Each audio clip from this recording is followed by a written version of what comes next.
Мира жақынайса. Қайырлы күн, құрметті комиссия отырысы, қатысушылар, бұл 2024 басталмады ма? Бірінші залда отырды.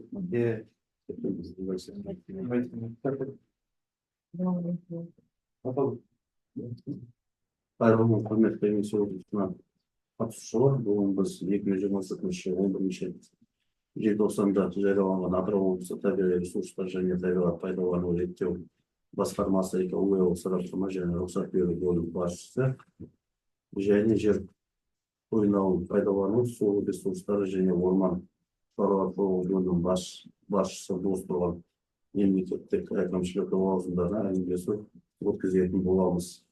Аталған лауазымдарға құжат тапсырған кандидаттардың саны 6. Екі кандидат конкурсқа қатысудан өз еркімен жазбаша түрде бас тартты. Жалпы көп кандидатпен әңгімелесу өткізетін боламыз. Құрметті кандидаттар, конкурс ережесіне сай сіздерге бекітілген сұрақтар қойылады. Сонымен қатар сіздерге ескерте кетейін дегеніміз, әңгімелесу барысы бейнетаспаға түсіріледі және әңгімелесудің байқаушы қатысып отыр. Сонымен бірге сіздерге тіл таңдау құқығы берілетін болады. Әңгімелесу бастамас бұрын комиссия хатшысы сіздерді комиссия мүшелерімен және байқаушымен таныстырады. Комиссия төрағасы Әміров Серік Саматұлы, Атырау облысы әкімі аппараты басшысының орынбасары, комиссия мүшелері Жұмағазиева Жанаргүл Сәлімгерейқызы, Атырау облысы әкімі аппараты персоналды басқару қызметінің басшысы, Меденов Саян, Атырау облысы әкімі аппараты ұйымдастыру инспекторлық бөлімінің басшысы, Жантоқ Нұрлан Қойланова, Атырау облысы табиғи ресурстар және табиғат пайдалануды реттеу басқармасының басшысы. Сонымен қатар бізде байқаушы қатысып отыр. Қазақстан Республикасы мемлекеттік қызмет істері агенттігі Атырау облысы бойынша департаменті мемлекеттік қызмет басқармасының бас маманы Қақиева Айнагүл Қазбекқызы. Рахмет. Рахмет. Кандидаттармен әңгімелесу бір-біріне жүргізетін болғандықтан осы кабинетте әсер соған қалуы қажет, қалғандар дәл жетіп тұрған.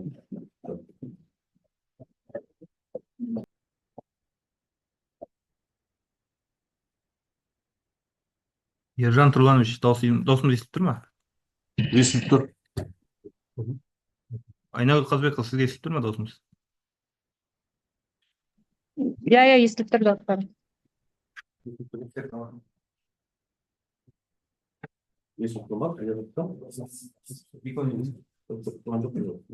Ержан Тұрланович, сізге әңгімелесу барысында камераға тіке қарап жауап беру қажет екендігін ескертемін.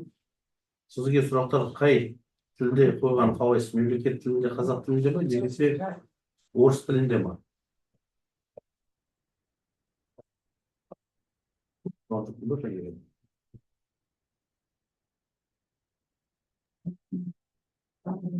Қазақ тілінде Серік Саматұлы.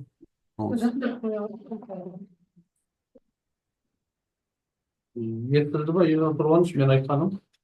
Естілді қазақ тілінде. Мемлекет тілінде, қазақ тілінде, да? Онда рахмет, сұрақ қою бастайық. Бірінші сұрақ. Пайдалы қазбалар дегеніміз не? Олар қандай топтарға бөлінеді?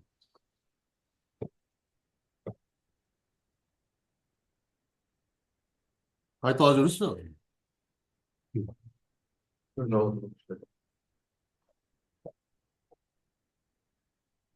Пайдалы қазбалар дегеніміз не? Олар қандай топқа бөлінеді? Пайдалы қазбалар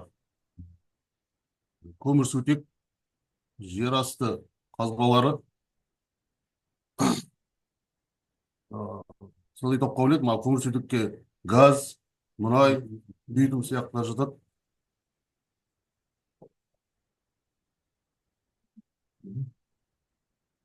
Айта беріңіз.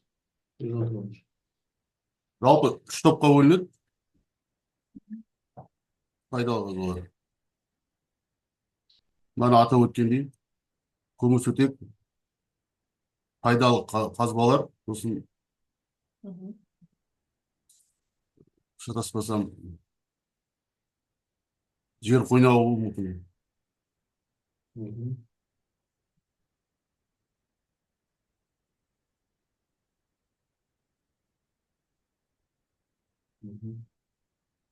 Bunu қосарыңыз бар ма?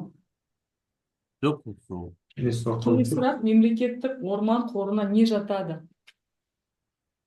Орман қорына мынау көп жылдық шөптер, екпелер, талдар, соға жалпы біздің мына ауданда да бар. 2460 гектар орман жері бар, үйінде орман бар. Көбіне мына жүзгіндік, ішінде жыңғылдар, сондай өсімдіктер түрлері жатады біздің ауданда, сондай түрі бар. Екпелер жатады ғой, екпесі. Келесі сұрақ, жер қойнауын пайдалану құқығы қандай операцияларды жүзеге асыру үшін беріледі? Жер қойнауын пайдалану құқығы қандай операцияларды жүзеге асыру үшін беріледі?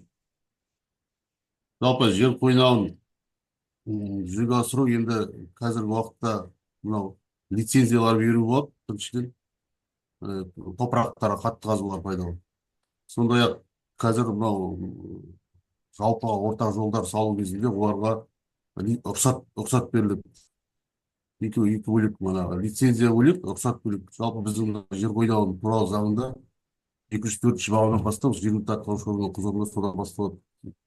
Жалпы енді жер қойнауын айтып өттік, манағы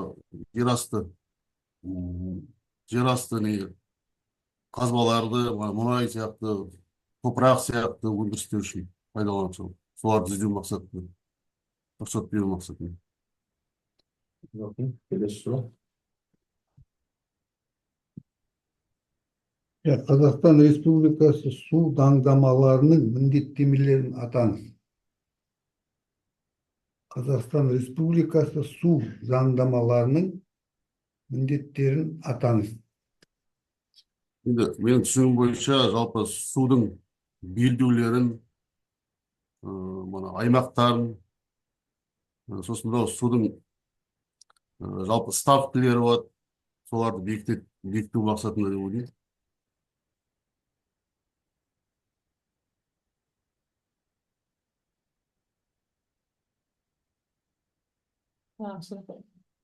Келесі сұрақ. Су объектілеріне не жатады?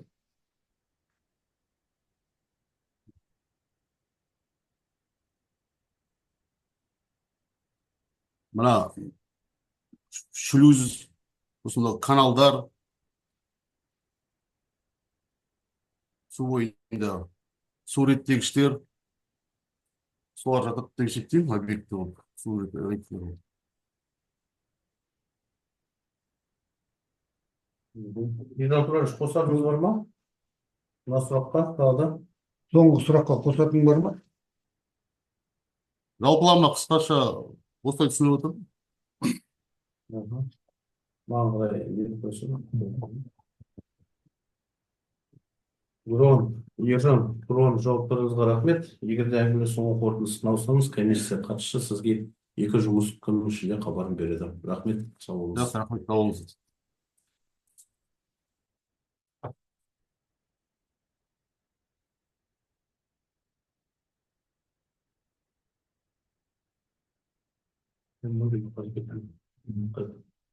Қатысып тұр. Айнагүл Қалбекқызы, Иә, мен қатысып отырмын. Байқаушы тарапынан ескертулер бар ма? Ешқандай ескертпе пікір жоқ. Барлығы қағида талаптарына сәйкес өткізілді. Рахмет. Бұл комиссия